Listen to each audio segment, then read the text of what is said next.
Entonces vamos a dar comienzo al tercer parcial.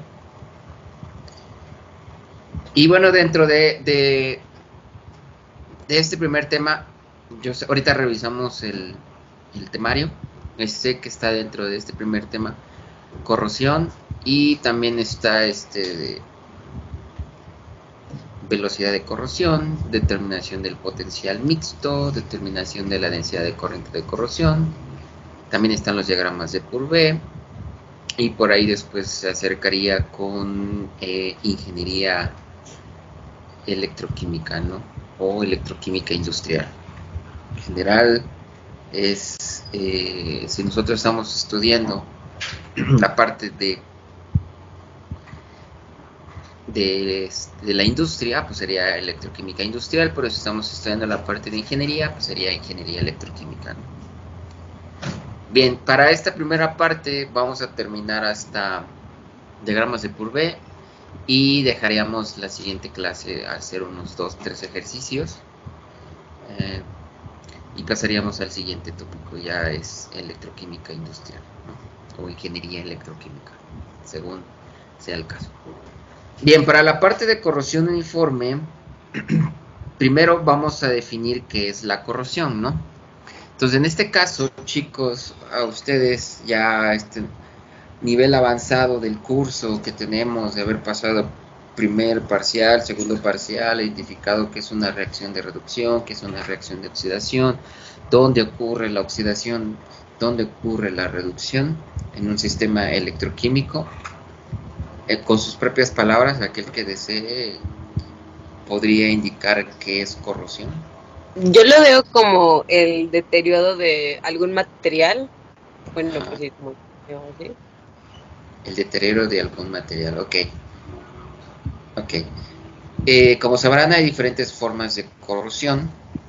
Sin embargo, a pesar de que hay diferentes formas de corrosión, la mayoría se centra en el mismo principio, o en general están centrados en el mismo principio.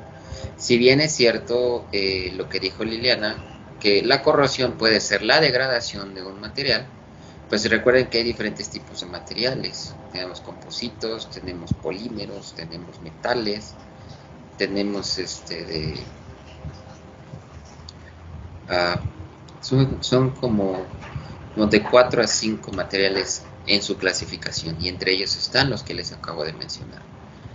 Entonces, al tener la degradación de un polímero, no es la misma, hablando en el mecanismo de reacción, no es lo mismo en comparación con un metal, ¿verdad?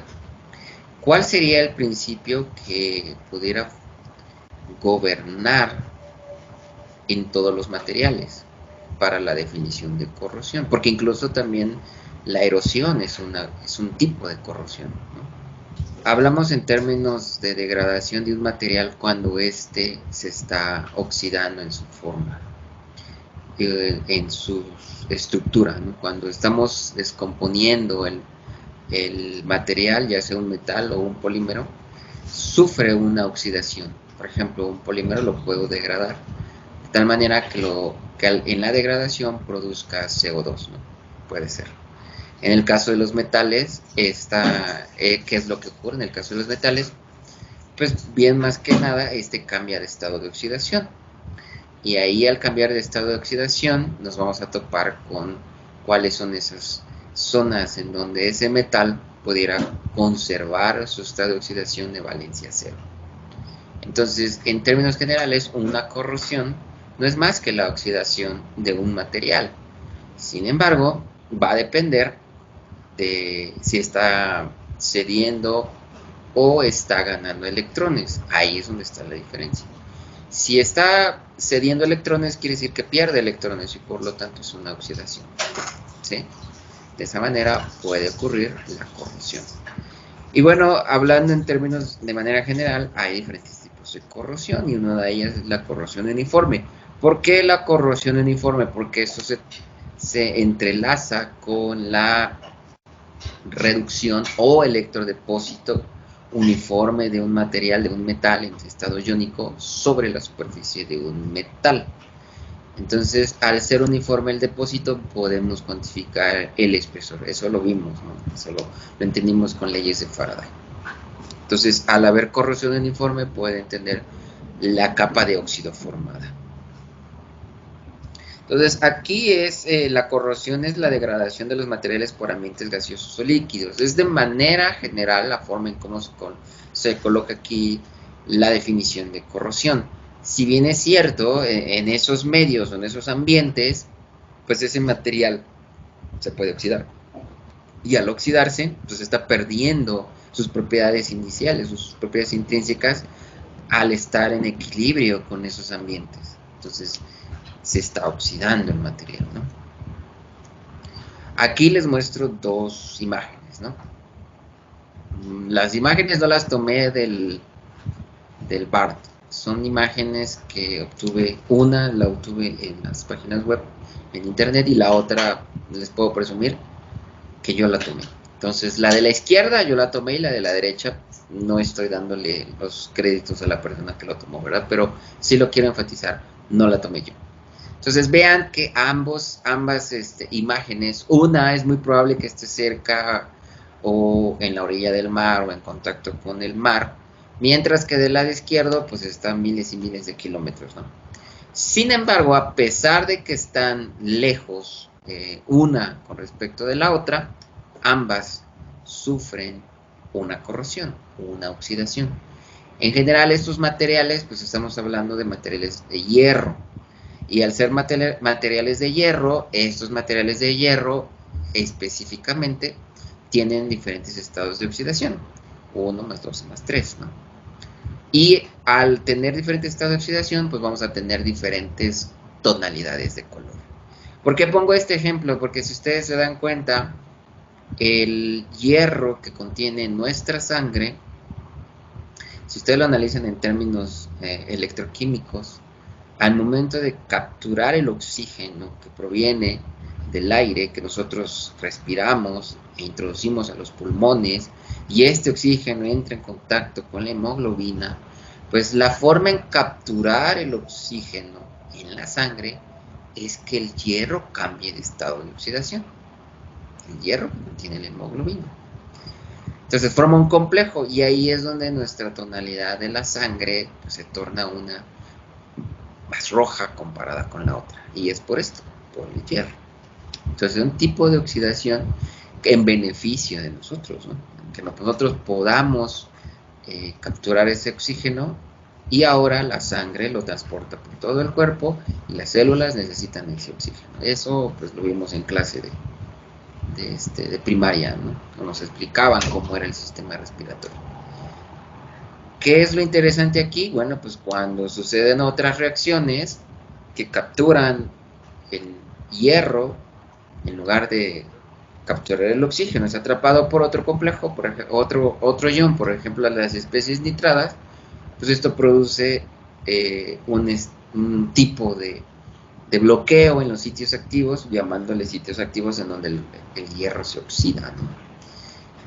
Y al ya no poder capturar, ya no poder tener, digamos, esa facilidad de oxidarse el hierro y capturar el oxígeno al oxidarse, pues por lo tanto, lo que estamos introduciendo a las células ya no es oxígeno, puede ser un complejo de base nitrogenada con el hierro. Y esto, pues, acarrea problemas a la salud, ¿no? No puedes respirar, sientes que te ahogas.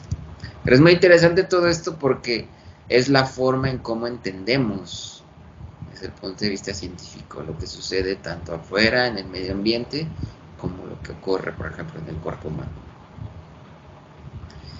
Y pues no nos podemos ir sin utilizar la ecuación de Bottle-Volmer, ¿no? La ecuación de Bottle-Volmer nosotros ya la habíamos estudiado básicamente en el segundo parcial, y en del segundo parcial entendimos que podíamos hacer este tipo de gráficos, ¿no? En donde tenemos pues la densidad de corriente de intercambio o un potencial, si estamos hablando de una semireacción, pues ese potencial es a condiciones estándar, ¿no? Y además de que la pendiente de Tafel me está indicando que si estas reacciones son de mecanismos similares, hablando de diferentes materiales. Entonces para este tipo de sistemas, ahora en lugar de utilizar el 1 menos alfa en el sentido de producir la oxidación, vamos a enfocarnos en el menos alfa, ¿sí? O sea, podríamos hacer el análisis ahora de las semireacciones que hicimos en el segundo parcial para deducir la ecuación de Bottle-Volmer. Por eso yo precisamente en el segundo parcial les dije, vamos a tomar en cuenta que la reacción principal es del estado de la especie reducida, del estado de la especie oxidada a un estado de especie reducida, ¿sí? Y ya en esta parte, pues es invertirlo, ¿no? La especie reducida ahora se va a una especie oxidada. Llegamos a la misma conclusión, siempre y cuando ahora, pues, nuestra alfa no es más que qué tan favorable va a ocurrir o no la oxidación. En este caso, en este sentido, podemos inducirlo de esa manera. Que mi alfa, arriba de 0.5, esté indicando que la oxidación es la reacción que se ve favorecida, ¿no? Entonces, podemos analizarlo de la misma manera y seguramente vamos a encontrar las mismas conclusiones. Pero para efectos de practicidad utilizamos la ecuación de esa manera, ¿no? Entonces, es aquí en donde vamos a tener la parte anódica, la parte catódica, de igual forma. Vamos a tener el potencial del electrodo. Si el potencial a condiciones estándar es el que estamos metiendo sobre la sobretensión, pues entonces esto solamente se va a desplazar con respecto al potencial que yo le aplique o que el sistema me entregue, ¿no? Recuerden que la ecuación de Bottle-Volmer define la intensidad en función de ¿quién? Pues del voltaje, ¿no? Entonces, en escala logarítmica, ¿no? Tenemos la corriente. Es una forma de representarlo, pero ahorita vamos a ver lo demás.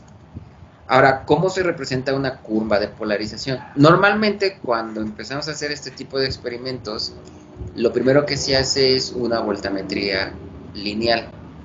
Voy desde un potencial en donde hay cero corriente, ¿sí?, hasta un potencial en donde puede inducir una oxidación.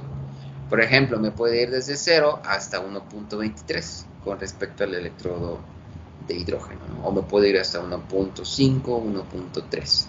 Eso es lo interesante de ya manipular con el potenciostato este tipo de curvas. Una vez que ya tengo esa representación de corriente contra voltaje dada por el método electroquímico de voltametría lineal, ahora sí, yo lo que hago es convertir esos datos experimentales a las diferentes formas.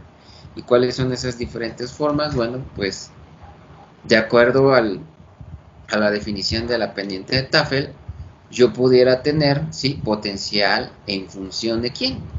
Del absoluto de la intensidad de corriente, ¿no? Puedo rotarlo 90 grados, ¿verdad?, hacia la izquierda y voy a tener la representación.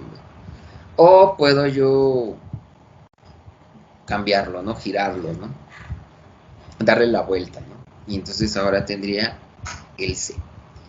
Ahora, ¿qué es lo interesante en esta parte? Bueno, para este análisis ya habíamos elucidado para la parte de la reducción cómo influye la ecuación de Tafel y en dónde se vuelve una región netamente lineal.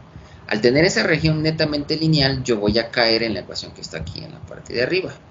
De igual manera puedo colocarle el signo negativo aquí, ¿verdad? Y a su vez llegar a la ecuación de abajo, que es exactamente la ecuación de ¿quién?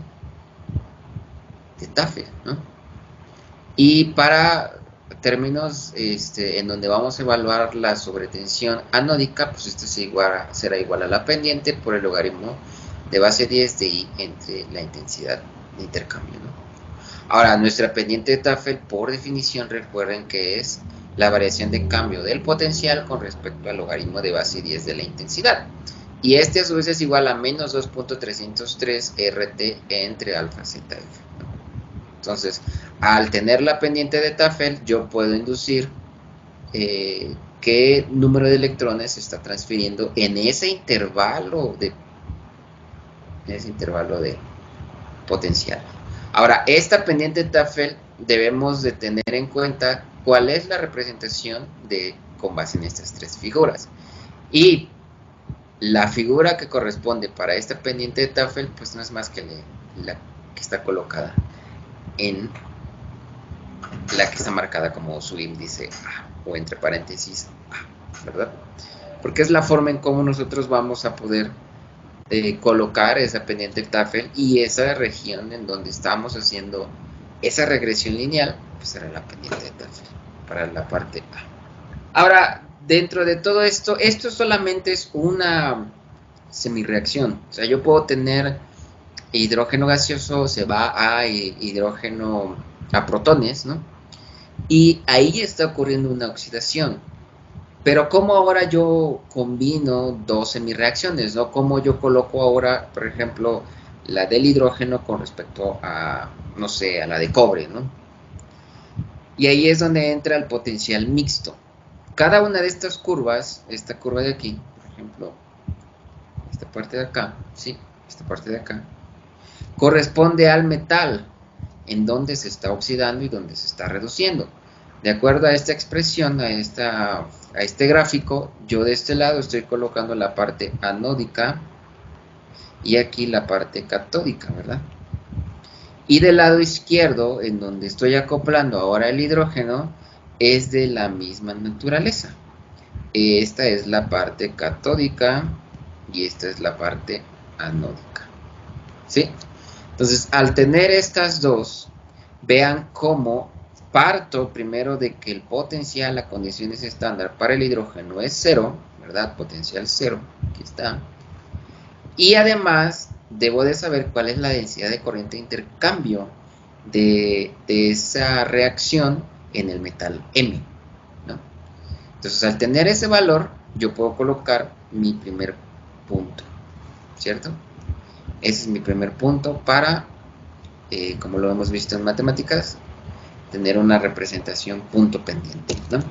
Entonces tendría mi primer punto. Y ahora lo que tendría que saber es la pendiente de Tafel de esa reacción del hidrógeno en ese metal M. Y entonces podría yo tener estos dos de acá, ¿no?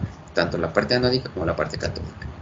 Y por otro lado tendría las mismas condiciones, pero ahora del metal. Entonces el metal a condiciones estándar, ¿cuál es su valor? ¿Y cuál sería la pendiente de Tafel de este material, ¿no? Tanto la parte anódica como la parte catódica. Normalmente para este tipo de casos, para el metal, tanto la pendiente de Tafel de catódica como la anódica son muy similares, solo cambian de signo. Igual para la parte del hidrógeno. Pero lo interesante que se hace aquí es que esto de aquí no me define la densidad de corriente de intercambio. Me definirá su densidad de corriente de intercambio, pero para esa semirreacción por separado, tanto el hidrógeno como el metal, ¿verdad? ¿Qué pasa ahora si yo tengo ese metal sumergido en una solución ácida?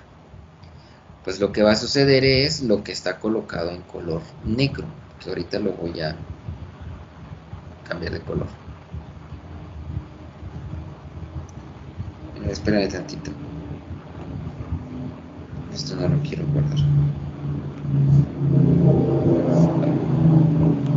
Espera un momento. ¿Sí? Entonces, por ejemplo, vean esta parte. Esto de aquí es la región en donde el metal, donde el hidrógeno, ¿sí? Donde el hidrógeno, si extendemos esta parte azul, si nosotros extendemos de la pendiente de Tafel, extendemos o extrapolamos, ¿no? De tal manera que se cruce con la parte catódica, se cruce con la parte anódica del metal, en este caso de este lado, ¿verdad? Esta es la parte anódica del metal y esta es la parte catódica del hidrógeno, ¿verdad?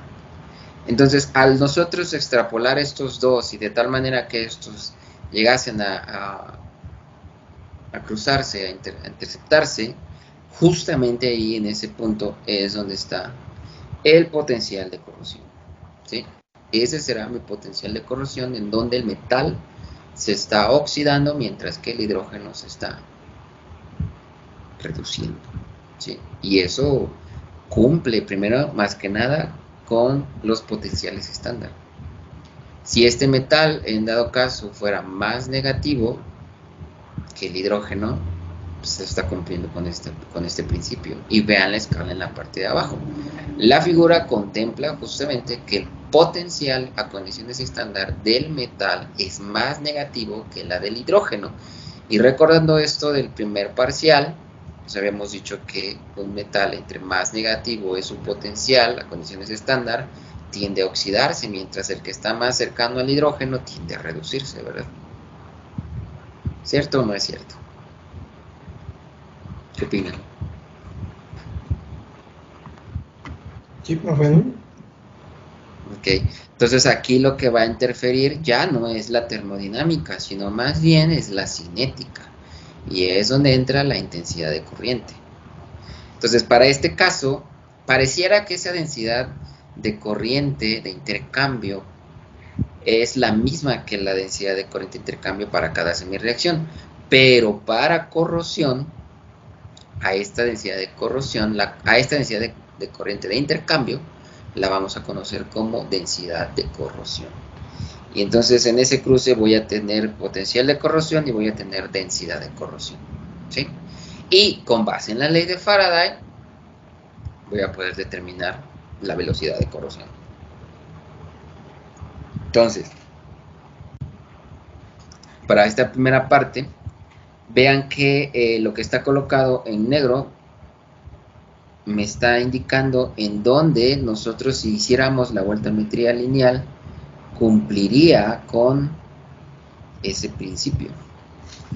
La parte negra, se lo voy a poner en negro, ¿verdad? Sería la representación experimental si yo hiciera el experimento por voltametría lineal. Que puedo hacerlo también por voltametría cíclica, pero solamente consideraría un solo sentido, ¿no? Entonces, en este caso, para esta primera aproximación, si yo parto de algunos datos tabulados, pudiera yo predecir cuál sería el potencial de corrosión y cuál sería la intensidad de corrosión, con base en esto, ¿no? Esto ya se llama curvas de polarización, y eso es ser básicamente voltametría lineal, que es de las primeras, digamos, los primeros pasos que se tiene que hacer para poder empezar a estudiar la corrosión sobre materiales conductores o electrónicos, ¿no? En el caso de los metales. Entonces, esto no es tan aproximado como si hiciera yo el por pérdida de peso, que más adelante lo vamos a ver. Entonces, aquí es donde estoy comentando, está viéndose un poco más claro lo que comenté en la anterior diapositiva. Yo voy a tener la reacción del hidrógeno por acá, ¿verdad? Con su pendiente de Tafel para la parte anódica y catódica, ¿verdad? Y para, por ejemplo, el zinc, vean, el zinc está mucho más alejado, está en esta posición. Voy a poder tener cuál es su pendiente de Tafel, cuál es la densidad de corrosión de intercambio del zinc en esas condiciones y cuál es su potencial a condiciones estándar. Entonces, con ese punto y punto, ¿verdad? Voy a poder yo predecir en qué potencial va a ocurrir la corrosión y cuál será la densidad de corrosión. ¿Sí queda claro? Entonces, en este caso, el hidrógeno pues debió de haber sido examinado sobre la parte del zinc, ¿no? Para poder determinar cuál es su densidad de corriente de intercambio en ese metal. Y entonces ahora sí, con la pendiente de Tafel, poder predecir. Y vean cómo extienden la línea, ¿no? La parte catódica, esta es la parte catódica, y esta es la parte anódica del metal, ¿no? Entonces, justamente aquí estaría el potencial de corrosión y la densidad de corrosión. Pero si nosotros quisiéramos predecir cuál sería en la parte experimental, simplemente estaría colocado en esta región, haciendo un pequeño vórtice, ¿no? Que es lo que nosotros habíamos visto con los otros datos que les pasé. ¿Sí? Ahora, recuerden que la ecuación de Tafel en un momento no contempla fenómenos difusionales. ¿sí? Entonces, en algunos casos también los fenómenos difusionales o interfaciales modifican este tipo de comportamientos. Tal es el caso, por ejemplo, de estudiar la oxidación de algún metal en presencia de un gas, ¿no?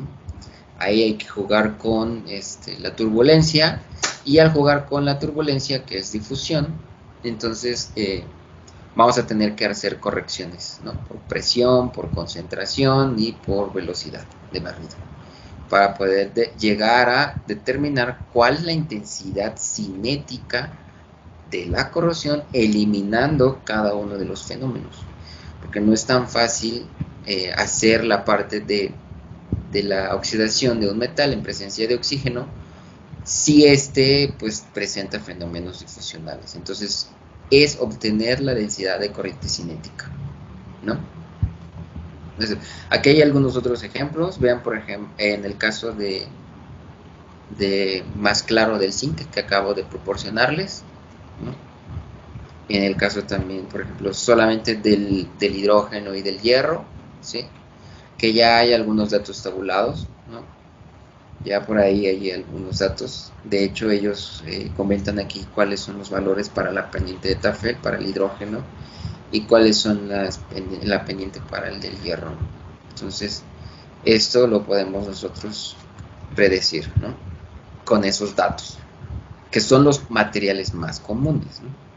Si queremos hacer un acero de baja aleación o un acero al carbón, pues necesitamos hacer los experimentos, ¿verdad? De este lado, en esta otra diapositiva, estamos observando cómo influye el potencial de corrosión. Esto ya son datos experimentales. Cómo influye el potencial de corrosión al incrementar la concentración del electrolito. En este caso es del ácido clorhídrico, ¿no? Puede ser cualquier metal, ¿no? Entonces, justamente aquí, al aumentar de 1 hasta 6 miliamperes, 6 molar, vean cómo esa densidad de corrosión va aumentando, ¿no? Y en la mayoría de los casos lo que queremos es que disminuya, ¿no? Entonces, en lugar de ir desde 1, pues, por ejemplo, podríamos decir que al aumentar la concentración del ácido clorhídrico, el 1 molar fuera el donde está la posición de 6 molar. Y a partir de ahí va a ir incrementando y el último sea 6 molar, con esa densidad de corrosión lo mucho más baja posible. Eso me permite identificar que mi material se está protegiendo contra la corrosión. Ese es en el caso de la concentración del ácido o de la concentración de la base, o en el caso de la concentración de una sal, porque también la sal promueve la oxidación del metal, ¿verdad?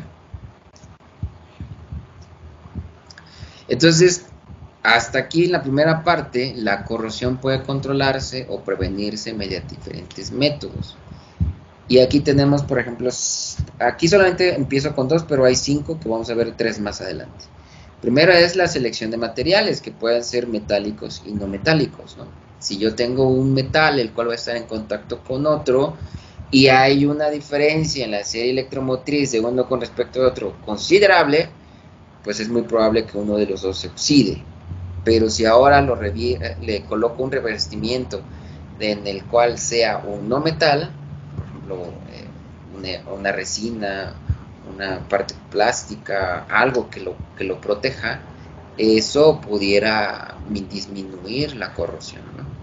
Y ahí es donde entran los recubrimientos, pero estos recubrimientos también pueden ser metálicos. En el caso del hierro, lo que hacen es colocarle una placa de zinc, una monocapa de zinc, para que en el lugar de que el hierro se esté oxidando, en el caso del clavo, pues sea el zinc el que se está oxidando, ¿no? Entonces, de esa manera protejo el clavo o alguna estructura de hierro, ¿no? Con una capa de zinc.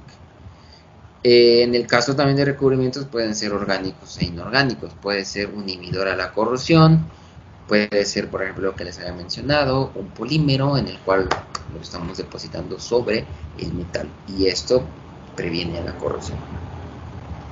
¿Qué más? Pues también hay diseño. para el diseño necesitamos evitar esfuerzos excesivos, por ejemplo, que el metal no esté colocado a altos esfuerzos, ¿no? O que no haya tantas caídas de presiones sobre el mismo material. Recuerden que también el flujo promueve una erosión y es un tipo de corrosión. Aquí claramente se evita o se propone el eliminar el contacto entre metales distintos, evitar grietas y en la mayoría de los casos, si es posible, eliminar el aire. ¿Por qué? Porque el aire también promueve la corrosión. Si el metal es abajo, tiene un potencial estándar abajo de 1.23, que es el del oxígeno, ¿verdad? Pues el metal es el que se está oxidando, mientras que el oxígeno es el que se está reduciendo. Entonces ahí es donde se explica por qué excluir el aire, ¿no? Ahora tendremos protección catódica y anódica. La protección catódica es tener un ánodo de sacrificio, en donde mi metal pues va a ser el cátodo y el ánodo será el ánodo de sacrificio que voy a utilizar. En la mayoría de los casos utilizo magnesio como ánodo de sacrificio. El boiler que ustedes tienen en su casa debe de tener un ánodo de sacrificio. ¿Por qué? Pues porque el revestimiento del material en general es de hierro, ¿no? Y la protección anódica indica que debemos de formar una segunda fase depositada sobre el metal. Y esta segunda fase pues es un óxido. Entonces, entre mayor adherencia tenga, menor porosidad tenga este óxido, pues va a proteger más al metal en cuestión, e incluso tratar de llevarlo a altas temperaturas, ¿no?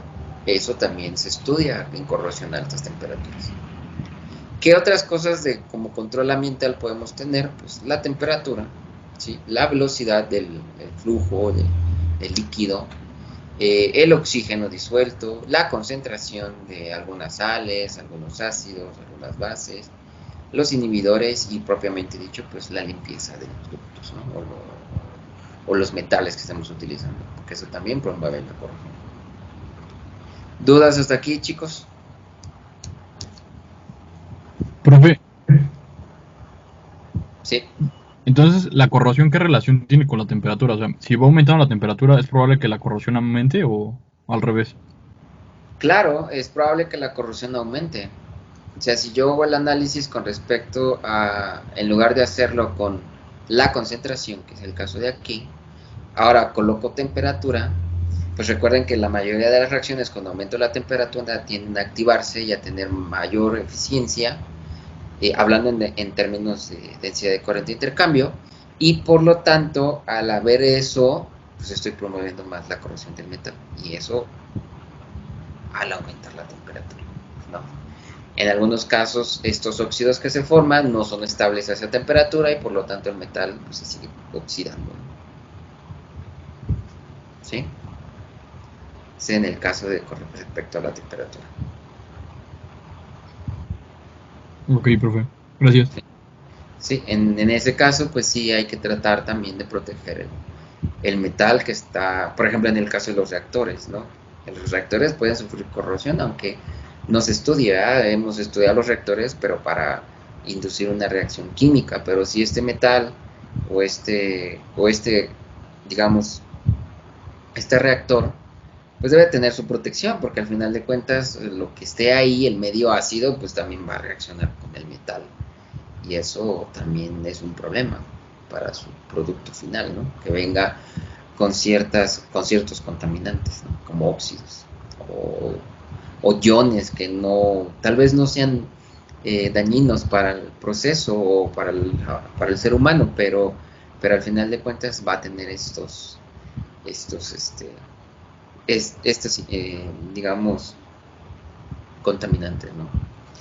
Entonces sí es necesario estudiar cómo afecta la corrosión y es una variable a controlar en el diseño de los procesos químicos, ¿no? Por ejemplo, los intercambiadores de calor. Los intercambiadores de calor pues pueden llevar agua en la mayoría de los casos. Pero esta agua, lo hemos analizado en el primer parcial, en general se trata de que la conductividad de esta agua sea lo menos posible alta, ¿no? O sea, que sea bajo. y al entrar en contacto con esta temperatura, pues no va a conducir el agua de la electricidad, y por lo tanto al no conducir el agua, pues la corrosión se inhibe, ¿no? Entonces, pero de todas maneras hay que estudiarlo. En el momento en que ya empezamos a analizar que el agua, la salida del intercambiador de calor o de la caldera, pues ha aumentado su conductividad, ojo, porque entonces sí se está corroyendo mi caldera, ¿no? Bien, entonces el diagrama de Purvé viene propuesto por el señor Marcel Purvé, quien en su momento trató de estudiar los fenómenos de corrosión. Recuerden que cuando hay corrosión, la concentración de las especies que se forman, pues es muy, muy pequeña. Entonces, al ser esa concentración muy pequeña, el coeficiente de actividad, pues tiende a 1, ¿verdad? Y entonces la actividad es igual a la concentración. Y esto es porque está relacionado directamente a la actividad y al coeficiente de actividad y al fenómeno de corrosión cuando se forman estos iones. Por lo tanto, el diagrama de Purvé ya nos está indicando cuáles son esas fases que pueden prevalecer cuando ocurre una corrosión de un metal.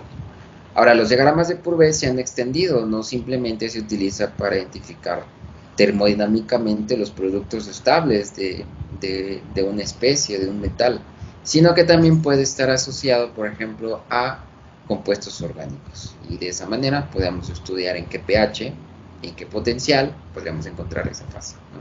Pero recuerden que todo esto es termodinámica. ¿Por qué? Pues porque está basada en las propiedades de formación, está basado en la concentración, está basado en los iones estables termodinámicamente de una especie en particular, y al tener esto termodinámicamente estable podemos predecir qué es lo que va a ocurrir, pero ya en la realidad pues se tiene que corregir con respecto a la cinética, ¿no? Entonces los diagramas de Purvé, vamos a tener del lado izquierdo del eje, vamos a tener del lado izquierdo el potencial, y en el eje X vamos a tener el pH.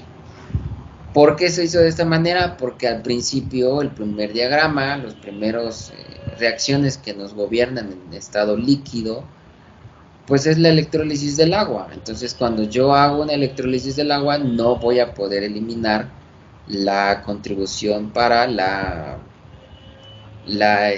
reducción del protón a hidrógeno, o del agua a oxígeno, ¿no? Entonces, por lo tanto, está basado en función del pH, ¿no? Que es más fácil. Ahora, aquí lo que estamos mostrando es el diagrama de Purvé del cobre, y hay varias zonas en las cuales vamos a identificar. En el cobre se demuestran las tres zonas muy claras. Las zonas en donde existe una inmunidad a la corrosión, donde existe pasividad y donde existe corrosión. ¿Qué quiere decir esto? Bueno, pues en principio en la zona de inmunidad, que es la parte de abajo, ¿verdad? El cobre en estado sólido es estable, ¿sí? Ahora, la parte donde se dice que es pasivado, pues es donde forma óxidos de cobre, ¿sí? En estado sólido. Y donde ocurre la corrosión o es susceptible de corroerse, pues está en estado iónico, ¿no? Vean que aquí también forma un óxido, pero tiene una valencia de -1 global, al igual que aquí, ¿no? De 2 menos, ¿no? Entonces, estas especies que forman iones, pues es donde el cobre pudiera estarse corroyendo u oxidando. Puedo pasar, por ejemplo, en este intervalo de pH, pH 4, ¿verdad? Y si estoy en pH 4, este cobre pudiera pasar a cobre 2+, ¿sí? Así de simple. ¿Por qué? Porque al tener fijo este pH, en cualquier lado de la región yo voy a poder obtener que el cobre pasa a cobre 2+. Ahora, si me voy un poquito más hacia la derecha y ya caigo en un pH de 8, pues sí se va a oxidar el cobre, pero va a formar una capa de óxido. Y esta capa de óxido lo va a proteger de la corrosión o de seguir incrementando su estado de oxidación. ¿Puedo yo inducirlo? Sí, puedo inducir hasta que se forme este óxido de cobre con un estado de valencia 3 más, ¿verdad? Aquí es 2 más y aquí es 1 más, ¿verdad? Entonces 1, 2 más y 3 más. Entonces estas son las tres fases en donde el cobre es estable, el óxido de cobre es estable termodinámicamente. Pero en este intervalo de ¿qué? De pH, ¿verdad? Estoy aproximadamente de aquí, de 7 punto y tantos, hasta por acá, 12 punto y tantos. Si yo me muevo en términos de pH más hacia la derecha, pues voy a obtener que no se va a formar una especie estable de óxido, sino que se va a formar un ion en solución, al igual que aquí. Por eso cuando nosotros tenemos el cobre en medio ácido, completamente el cobre lo inmediatamente se oxida, pasa de cobre 0 a cobre 2 más. Ahora el intervalo de potencial me va a permitir controlar qué tipo de especie quiero. Si yo me mantengo en esta diferencia de voltaje con respecto al hidrógeno, ¿verdad? En punto 4 y un pH de 2, voy a estar en esta región. Pero si bajo la diferencia de voltaje, que ahora sea negativo, ¿verdad? Induciendo el sentido contrario, pues ahora entonces voy a estar en menos 4, ¿verdad? En pH de 2 y voy a mantener el cobre en estado metálico 0. Lo único que estoy diciendo que ahora es que mi cobre es lo estoy protegiendo con respecto al hidrógeno, ¿verdad? El cobre tiene un potencial estándar de 0.33 con respecto al hidrógeno. Si lo llevo a menos 0.4, entonces el cobre ya no actúa como ánodo, actúa como cátodo. Y es por eso que lo protejo. ¿Sí queda claro? Chicos. Sí, profe. Ahora, este diagrama es el más sencillo, ¿eh? Al igual que cualquier otro metal, es el más sencillo. ¿Qué pasa ahora si yo trato de mezclar dos metales? ¿Puedo hacer el diagrama de Purvé de esos dos metales? Sí, sí lo puedo hacer. Y ahí me tengo que basar en otros cálculos que están básicamente relacionados con el mismo principio de tener el diagrama de Purvé y calcular el potencial en términos del pH. Pero ahí estamos hablando de aleaciones. Y al tener aleaciones, pues entonces yo tengo que simular esas aleaciones, o si ya hay datos de esas aleaciones, como estados de formación, podría yo calcularlo. Ahora, ¿cómo voy a partir para empezar a hacer este diagrama? En principio, lo que yo les comentaba era que el diagrama de Purvé y cada una de las zonas va a depender de las reacciones específicas, la concentración de los reactivos y los productos y la temperatura. Esto de aquí, del diagrama de Purvé, con base en lo que vimos del segundo parcial, todos van a estar fijos a 25 grados. No va a haber de otro. Porque si yo cambio la temperatura a 35 a 40, pues también tengo que determinar el potencial a condiciones estándar a esa temperatura, 35 y a 40. Y pues esos datos no existen, ¿no? En general no están tabulados. Entonces, como es partiendo de la reducción del hidrógeno u oxidación del hidrógeno, reducción del oxígeno u oxidación del agua, pues los potenciales a condiciones estándar están a 25 grados y las propiedades de formación también. Entonces todo esto va a estar a 25 grados. Entonces aquí es donde el primer diagrama de Purvé empieza a tener sentido. Vean, yo tengo por ejemplo el equilibrio del agua. En el equilibrio del agua, yo sé que la parte lineal que está punteada, esa parte lineal en la parte de abajo, esta de aquí, ¿sí? Esta de ahí, va a relacionar con respecto a la ecuación de Nernst a la formación de protones a hidrógeno, ¿verdad? Paso de protones a hidrógeno gaseoso. Y la parte de arriba, pues en principio es con respecto a la del agua hacia la oxidación, o sea, hacia la formación de oxígeno. Entonces, ¿qué quiere decir? Pues la línea que está delimitada entre punteada, con esa característica, adentro de esa línea, entre esas dos regiones de 0 y 1.23, voy a tener que el agua es estable. No se está oxidando, no se está reduciendo. Pero abajo y arriba de esa línea, pues va a prevalecer la especie que se está formando.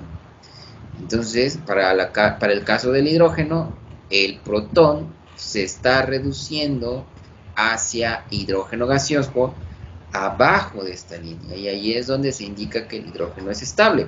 Para el caso del oxígeno, es exactamente lo mismo, ¿no? Arriba de esto, el oxígeno prevalece y por lo tanto, el oxígeno es estable. Entonces, ahí están las tres regiones, donde el agua es estable, donde el oxígeno es estable y donde el hidrógeno es estable. Y esto ya está relacionado, por ejemplo, con lo del cobre que les acabo de mencionar. En el caso del cobre, recuerden que la primera reacción pues es tener cobre 2 más 2 electrones que pasa a cobre 0, ¿verdad? Pero este no depende del pH. Si yo desarrollo la ecuación de Nernst, potencial del cobre, ¿no? De cobre 2 más a cobre 0, va a ser igual al potencial a condiciones estándar de la semireacción menos RT entre ZF por el logaritmo natural. Si lo estoy analizando en este sentido, 1 sobre la actividad del cobre 2 más. Vean que aquí no estoy colocando actividad de protones. Y al no tener la actividad de los protones, pues no depende del pH. Así de simple. Y por eso es que esta parte de aquí es constante. Porque tengo que fijar una concentración para hacer este diagrama, ¿no? ¿Cuánto de cobre 2 más tengo en solución? Ok. Este es el caso para el equilibrio con el equilibrio con el agua, ¿no? Pero, por ejemplo, para el del zinc, vamos a empezar con el del zinc. Vamos a desarrollar el del zinc.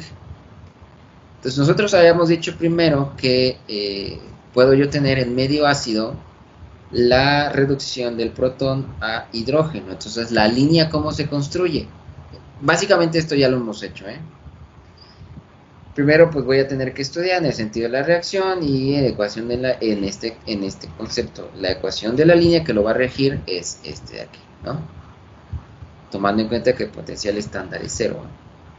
Y que la pendiente pues es menos 0.0591. Y esto ya está en términos logarítmicos. Entonces, ¿cómo lo deducen? Bueno, pues eso ya lo habíamos hecho alguna vez, ¿no? Aquí está. Ahí está la deducción. Especie reducida, especie oxidada. Bueno, aquí ellos colocan pH. Sin embargo, en la mayoría de los casos es fácil determinarlo como se los mostré cuando empezamos el segundo parcial, ¿no? Llegamos justamente a la misma ecuación, ¿no? Que es esta de aquí. ¿Sí? Bien, entonces grafico ese comportamiento lineal y me doy cuenta que pues la región a estudiar es de 0 a 14, ¿no? Ahora, hay dos reacciones. Tenemos la del medio ácido y tenemos la de medio alcalino. Si yo desarrollo, la de medio ácido y desarrollo la de medio alcalino, me voy a dar cuenta que es justamente la misma pendiente. Entonces, como lo estoy estudiando todo en medio ácido, pues el comportamiento, a pesar de que llego a pH 14, es el mismo, ¿sí? La pendiente es la misma y por lo tanto el comportamiento será ir decayendo. ¿Qué ocurre en el caso del oxígeno? Vuelvan a ver, nosotros estamos estudiándolo en medio ácido, ¿sí? Y la ecuación que gobierna esta o que describe esta línea pues es 1.223 menos 0.0591 por pH.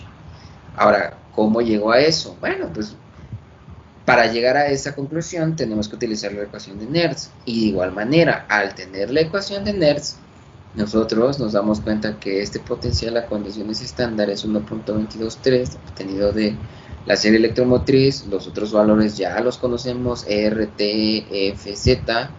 Y con base en nuestra reacción, pues voy a tener la actividad del agua, voy a tener la actividad de los protones, voy a tener la presión del oxígeno, ¿no? Entonces, esa presión yo puedo tomarla en cuenta y decir, bueno, puede ser 1, ¿no? Condiciones estándares, o presión y temperatura, ¿no? Normales. Y de esa manera llegar a la ecuación en la parte de abajo, ¿no? Entonces, esta sí va a depender del pH. ¿Por qué? Pues porque el protón está incluido en la semireacción. Y entonces tanto la electrólisis del agua, o el equilibrio del agua en el diagrama de Purvé, para la parte del hidrógeno y para la parte del oxígeno, pues se observan que tienen la misma pendiente, ¿cierto? Si me voy a la parte alcalina, pues tengo que estudiar las dos reacciones en el mismo medio alcalino para poder determinar la pendiente. Y es lo mismo, ¿no? Entonces, de esta forma, ya empezaría yo a construir las primeras dos líneas, que sería la del hidrógeno y la del oxígeno. ¿Por qué? Porque estoy en medio acuoso. Ahora seguirían cada una de estas líneas que están de forma sólida dentro del diagrama. Y la primera reacción sería, pues, lo que habíamos comentado del cobre, ¿no? Como el zinc, de zinc 2 más a zinc 0, no depende del pH, pues todo lo demás yo puedo fijar una concentración de la ecuación de la concentración de zinc 2 más, y eso me daría un potencial, ¿no? Y esto lo vemos aquí. Yo puedo tener una concentración muy baja del zinc 2 más, del orden de 10 a la menos 6, y me estaría dando un valor de menos 0.940. Pero ojo, está tomando en cuenta el potencial a condiciones estándar. Y entonces tendríamos esta primera línea, ¿no? Aquí está. Esta primera línea. Ahora, ¿cómo construirá las demás? Bueno, recuerden que siempre tenemos la tabla de las propiedades de formación termodinámicas de algunos compuestos o especies o sustancias. Entonces vamos a identificar cuál es el otro que pudiera estar gobernando. Y de acuerdo a esto estaríamos encontrando que el óxido de zinc también se reduce a zinc. Esa sería la otra reacción. Y al tener este otro comportamiento, sí vean que depende del pH, ¿no? De igual manera, yo voy a poder tener la actividad del zinc, la actividad del agua, en la parte de los subproductos, de los reactivos, el hidróxido de zinc y el protón, ¿no? Cada uno con su coeficiente estequiométrico. Y si tomo en cuenta, por ejemplo, que el zinc es un metal, que el hidróxido de zinc es un sólido, cuya actividad es 1 y que la del agua también es 1, pues me quedaría solamente la del hidrógeno, ¿no? Y ahí es en donde nosotros estaríamos colocando la ecuación que rige ahora la otra línea. ¿Sí ven? Y entonces ahí es justamente en donde, si ustedes observan, la primera intercepción con respecto a me está delimitando esta parte de acá. ¿Sí? Y ahí vamos a ver qué es lo que sucede en esa región. Por lo pronto vamos a seguir con la siguiente línea, ¿no?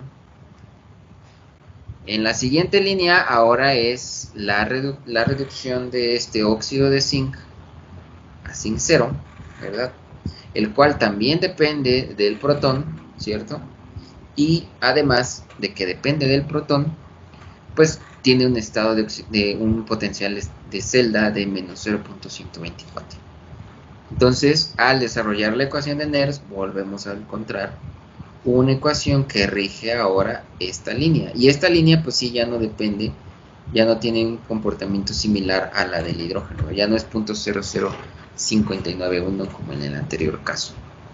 Entonces ya vamos delimitando. Entonces ya tengo la otra intercepción. Aquí está. ¿Sí? Aquí hay una. Aquí estaba la otra. Y ahora seguiríamos con el siguiente, ¿no? Siguiente línea.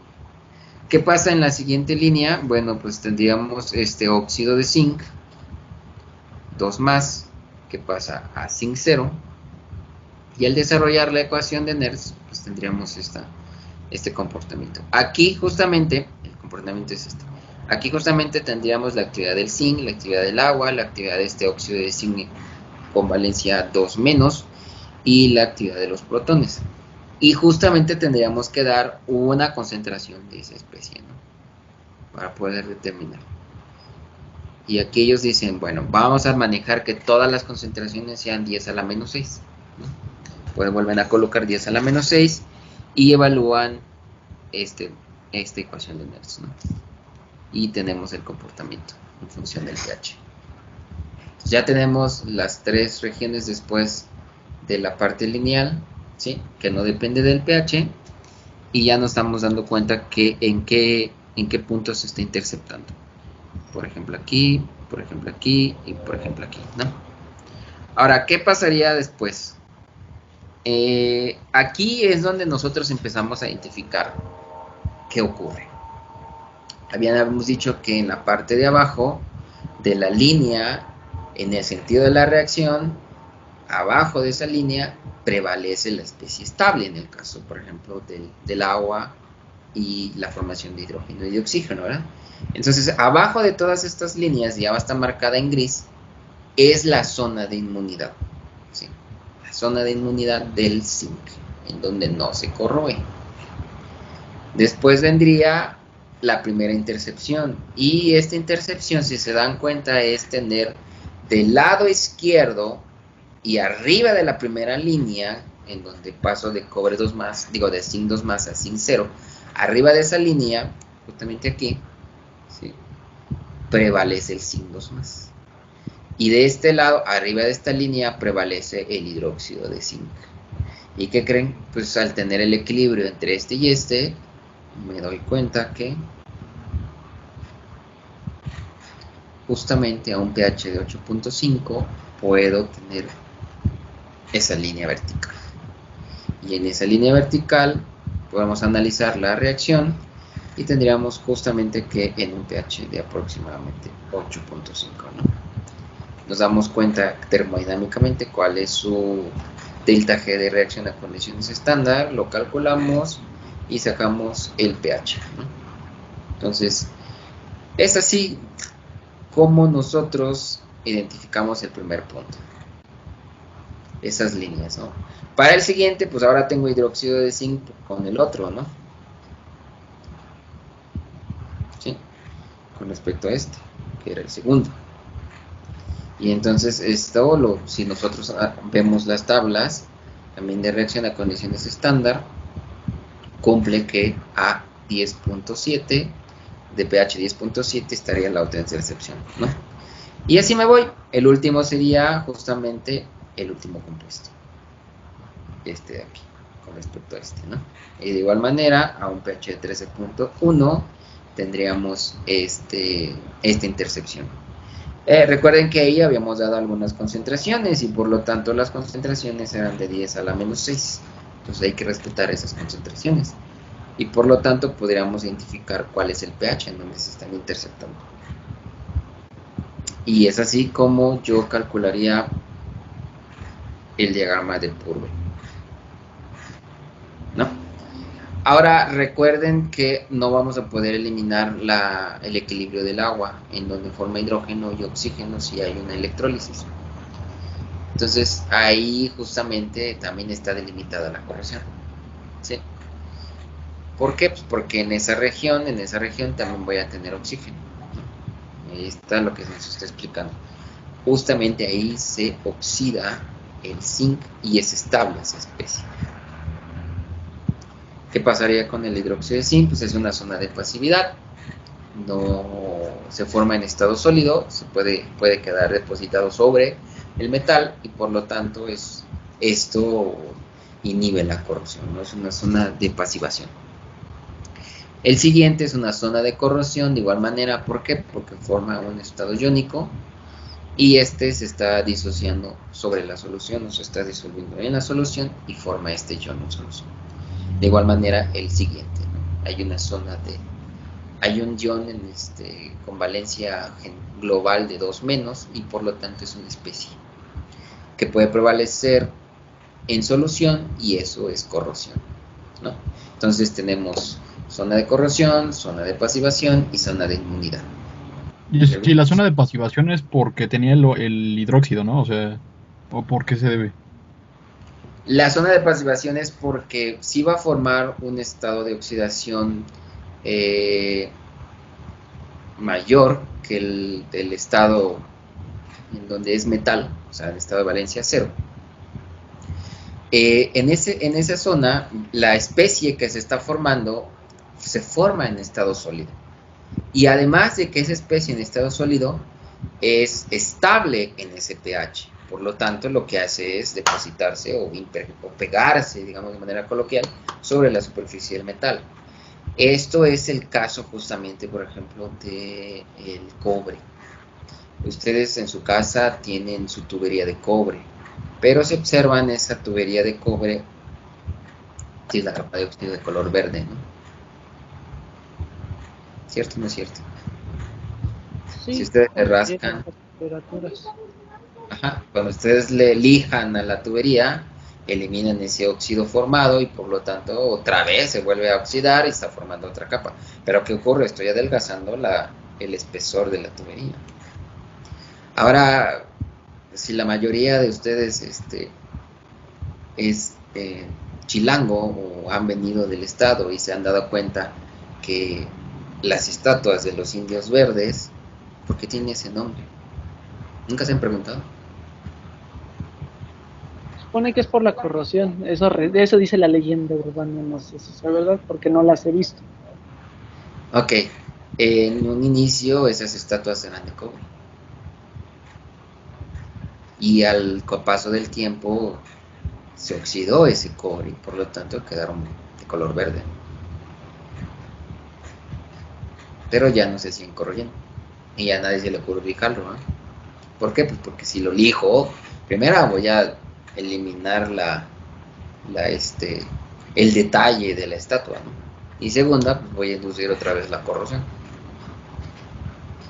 Entonces, sí, cuando se forma una especie sólida en el diagrama de por B, o dentro de todas las reacciones, por eso les decía yo, es muy importante saber el estado de agregación, porque con el estado de agregación yo puedo irme a las tablas de propiedades de formación de, de todas, por ejemplo, dentro de la tabla periódica, si me quiero decir, bueno, voy por el platino, y voy a ver todas las especies estables del platino, me voy a la serie electromotriz y trato de construirlas en mis reacciones. Si no están todas, puedo predecir si existe, si ocurre, con base en las propiedades de formación. Y de acuerdo a eso, al tener el potencial estándar de esa reacción, de esa semireacción, entonces puedo construir la ecuación la ecuación de Nernst, perdón. Al construir la ecuación de Nernst y observar que esta, pues, depende del pH o no depende del pH, o sea, depende del protón o no depende del protón, pues es como me va a dar mi comportamiento, ¿no? Y es precisamente lo que lo hace tan complejo el diagrama de por B, porque al inicio pues sí es cansado estar buscando en todas las bases de datos cuáles son las fases termodinámicamente estables, ¿no? Afortunadamente los alemanes nos hicieron el trabajo más fácil y hay un software que se llama Medusa. Ese software sí les voy a necesitar que lo descarguen. Ahorita les comparto cuál es el software para que podamos hacer o empezar a hacer algunos ejercicios la siguiente clase. Y a su vez hay otra página que se llama Material Projects, en el cual podemos predecir aleaciones. Entonces les digo, sí se puede entender el diagrama de Purbeck con base en si es estable termodinámicamente esa especie. Si es estable termodinámicamente esa especie, quiere decir que cuando haya una reacción es muy probable que se forme. Ahora, tenemos que demostrar que se forma. No nada más decir termodinámicamente es estable y sí se está favoreciendo, sino también hay que demostrar.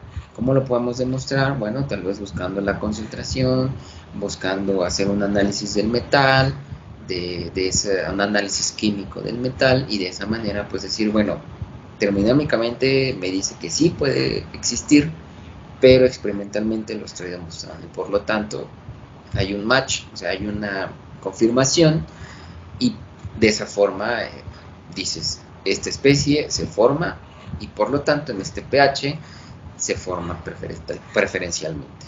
Entonces, evitar ese pH, ¿por qué? Porque esa especie no me conviene, por ejemplo, ¿no? O si me conviene y por lo tanto, como esta especie es estable, aunque yo eleve la temperatura, es estable, hay buena adherencia, la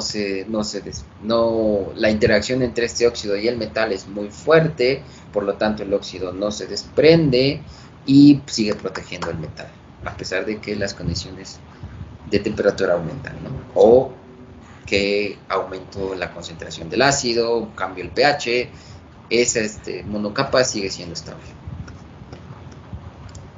Entonces, justamente es así. Bien, el software que normalmente utilizo para este curso lo pueden encontrar justamente aquí, ¿no? Son los alemanes los que nos están apoyando con esta parte. Por ahí sí hay algunos cambios, han hecho algunos cambios interesantes. Es un software basado en Java. Sí, es este de aquí, el dibujito. Funciona tanto en Windows como en iOS o Mac OS. Y por ahí hay que identificar, por ejemplo, si yo quisiera bajarlo para Mac OS, podría estar ¿sí? Pueden intentar primero con y si no, hay algunas páginas en donde corrigen la última versión. Esta versión es la versión 1.1, por ejemplo, para Mac OS, y para Windows creo que es el que está en la parte de arriba, ¿no? Entonces pueden descargarlo y podrán instalarlo, ¿no? Siempre y cuando ustedes tengan Java instalado en su computadora. Ahora, por ahí yo recuerdo que había encontrado otra página. Espérenme un tantito, por si en dado caso les falla. Pueden irse directamente a esta otra página que se llama GitHub, y que justamente este desarrollador aquí ha hecho algunos avances en cuanto a la mejora, ¿no? Por ahí hay ya del 2021 pueden ustedes descargar, ¿no? Paquetes,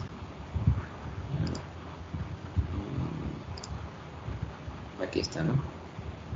Diagrama del 2020 actualizado en el 2020 con una versión de licencia de GNU, software libre de versión 3.0, ¿no? Entonces aquí podríamos encontrar el software. Voy a regresar a la parte donde se puede observar mejor. Ahí está, ¿no?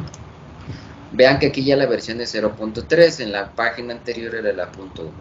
Esto lo digo porque varios de ustedes en la mayoría de las veces me ha preguntado que no, más bien cómo le pueden hacer para instalar, dado que en la página anterior, que era KTH, esta de aquí, no.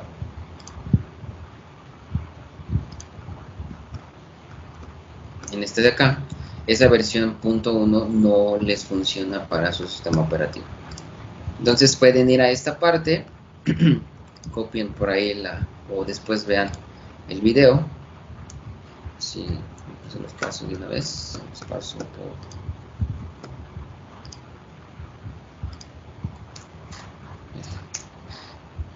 ¿no? Y entonces aquí ya tendrán, por ejemplo, la versión .exe para Windows y la versión Java para Mac OS o Linux, ¿no? Pueden bajar el código fuente, y si son muy animados en compilar y luego instalar, pues también lo pueden hacer. Entonces este es el software con el que nosotros vamos a tratar de trabajar, ¿no? El otro que les digo es Material Project.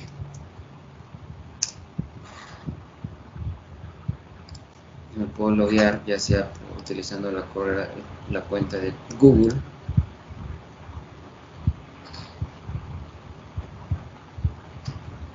Y utiliza física cuántica para simular las aleaciones, ¿eh? Está interesante el artículo que tienen por ahí. Pero por ejemplo, si me voy al diagrama de Purvé, que es este de aquí que nos interesa, yo puedo poner por ejemplo el del cobre, ¿no? Que era el que habíamos hecho el visto en la presentación, lo generó y ya me da, ¿no? Justamente lo mismo, ¿no? Ahora, ¿qué pasaría si yo lo aleo con el zinc? Vuelvo a generar y ahora me genera más líneas, más puntos, ¿no? En donde, ¿qué es lo que prevalece, ¿no? ¿Qué es lo que está prevaleciendo en esa región? mientras tenemos tanto la aleación de cobre como el zinc. Ahora, esto lo puedo yo variar, puedo tener mayor concentración de cobre, lo muevo acá, en mol por kilogramo, me cambia completamente el diagrama, me voy hacia la parte del zinc, mayor cantidad de zinc, me vuelve a cambiar el diagrama, y esto pues ya es más fácil, ¿no?, que estar tratando de identificar cuáles son las especies estables termodinámicamente. Ya se ha ido alimentando la base de datos y poco a poco ha ido creciendo esto, ¿no? Pero no deja de mostrarme el anterior real, ¿no? O sea, aquí me está diciendo quiénes son las especies que pueden prevalecer aquí, o cuáles son los puntos en donde prevalecen estas zonas, ¿no? Por ejemplo, aquí está el cobre 2+, aquí está el cobre 1+, que no se mostraba, por ejemplo, en el caso de nuestro diagrama de Purvé inicial que les mostré. Entonces, podemos hacer zoom también, me puedo centrar solamente en un intervalo. Pues aquí, o resetear, pues desde 0 hasta 14, y ahí está. Entonces es más fácil de predecir. Pero el diagrama de Purvé es el software que les pasé, es muy interesante porque al nivel de licenciatura pueden utilizarlo para otras cosas, no solamente para el diagrama de Purvé. Y ese haríamos un ejercicio la siguiente clase junto con lo de corrosión.